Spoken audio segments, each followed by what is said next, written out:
চাঁদটা এতটা মুগ্ধতা ছড়াচ্ছে কেন? সে কি সৌন্দর্য নিয়ে সেখানে দাঁড়িয়ে থাকে? আমার দৃষ্টিতে সে নড়ছেই না।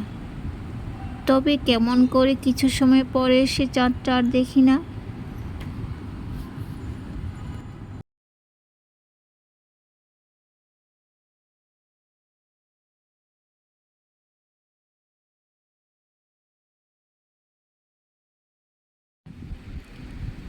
একজন সৃষ্টিকর্তা বদলায় না, তিনি সৃষ্টির স্রষ্টা। কত সময়ব্যাপী একভাবে একক কর্তৃত্বে একজন অনড় অটল আরশে আজিম এ অবস্থান করছেন। ক্ষয় নেই, পরিবর্তন নেই। আল্লাহ, আমি তোমার বান্দা। জাহান্নাম কেমন হবে চিন্তায় আনি না, ভয়ঙ্কর আযাবের ফেরেশতা কেমন হবে ভাবি না।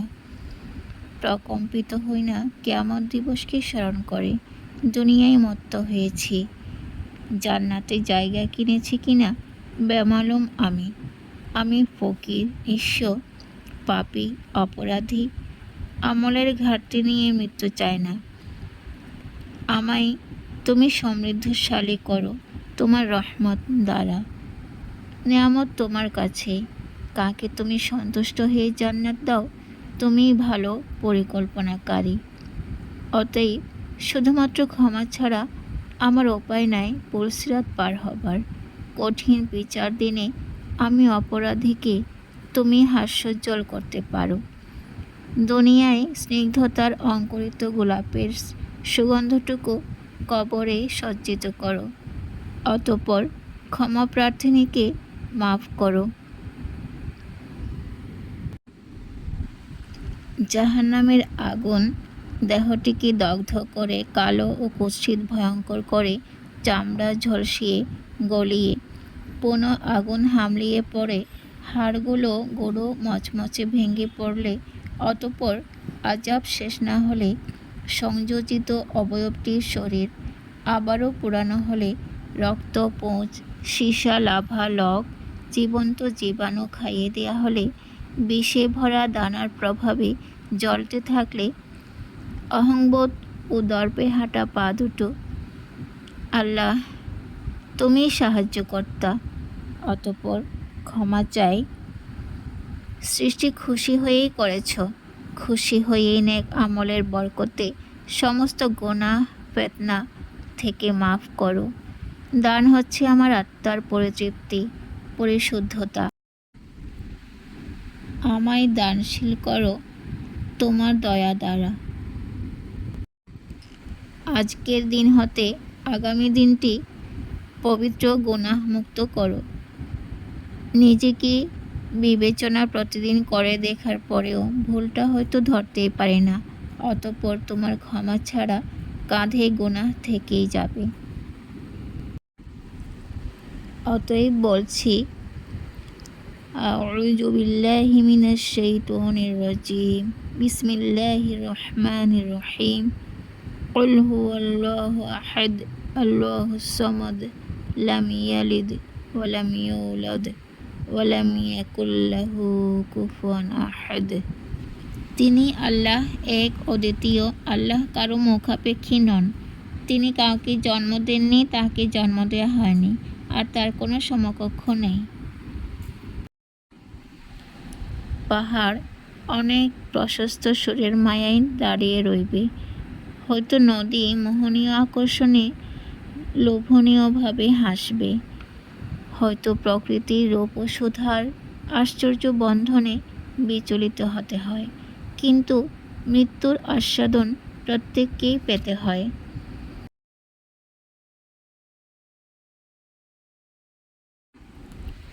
কোরআন হচ্ছে পূর্ণাঙ্গ জীবন বিধান, সেটা বুঝে পড়ো। প্রতিটি লাইনে আছে হিকমত, জ্ঞানবানরাই বোঝে মর্মার্থ। সূরা সোয়াদে আছে, এই বরকতময় কিতাব এই জন্য নাজিল করেছি যে যাতে মানুষ গভীরভাবে চিন্তা করে, বুদ্ধিমানগণ উপদেশ গ্রহণ করে। 29 নম্বর আয়াত। আল্লাহ, আজ তোমাকে আত্মশুদ্ধিকল্পে বলছি, তোমার উপর ঈমান এনেছি, তোমার ফেরেশতার উপর ঈমান এনেছি, তোমার কিতাবসমূহ বিশ্বাস করি, তোমার রাসূলগণকে বিশ্বাস করি, তার মাঝে কোনো পার্থক্য বিবেচনা করি না। মুহাম্মদ সাল্লাল্লাহু আলাইহি ওয়াসাল্লাম শেষ নবী ও রাসূল, তোমার প্রিয় হাবিব। অতঃপর আমার কোনো ভুল থাকলে আবারও ক্ষমা করো। আল্লাহ, তুমি নূর, তুমি পবিত্র সকল মন্দ হতে। কোরআনে তুমি বলেছ যে সূরা সদ 4-10 নম্বর আয়াত।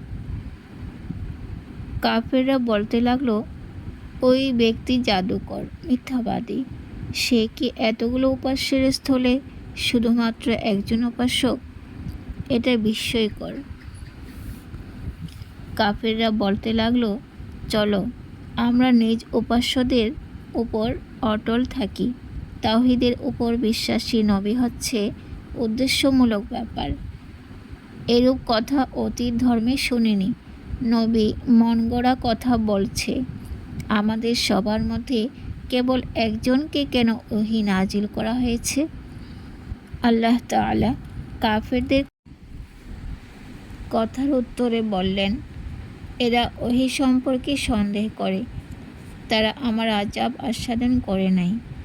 তাদের কাছে কি রহমতের ভাণ্ডার আছে?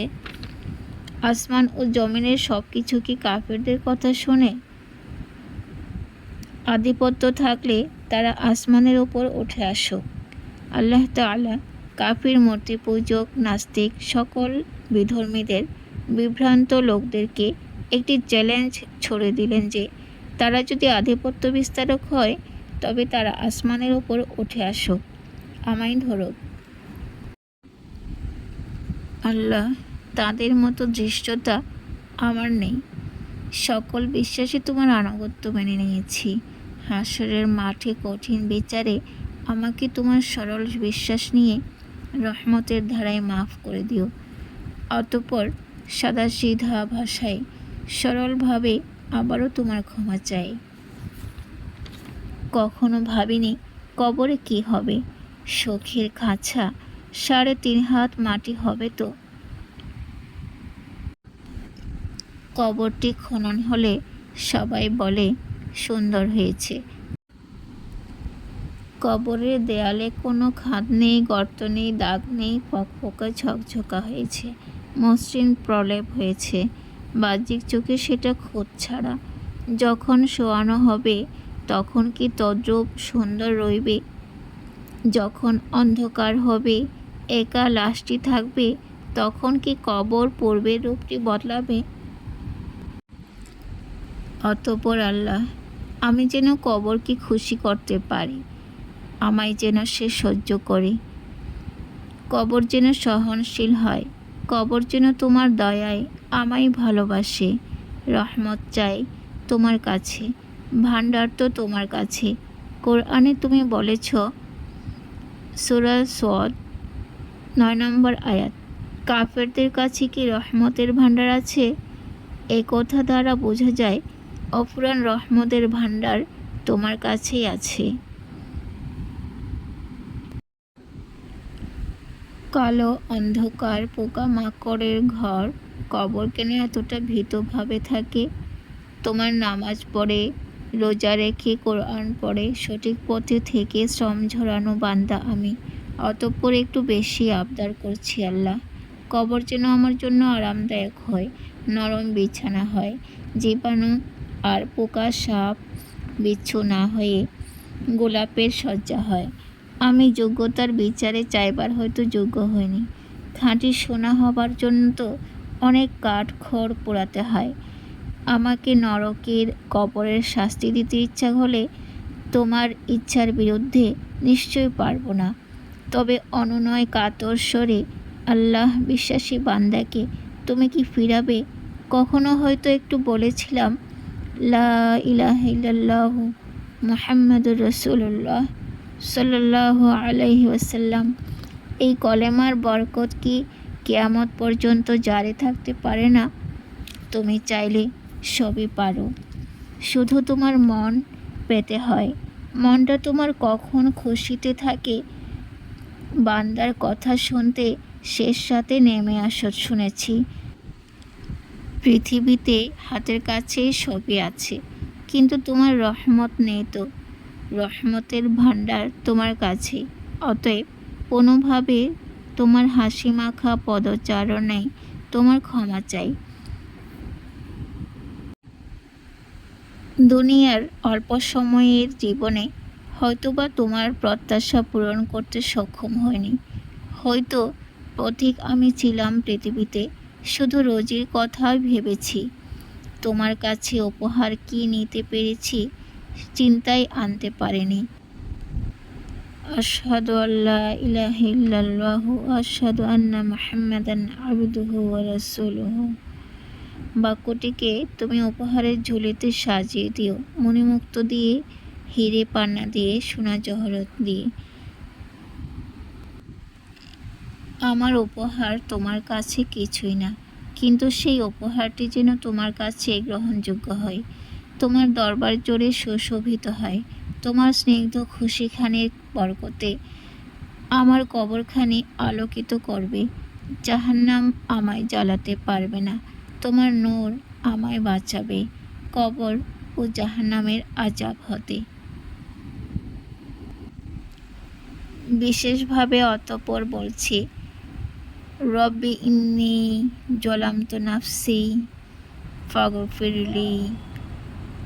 রব্বি ইন্নী যালামতু নাফসি ফাগফিরলি।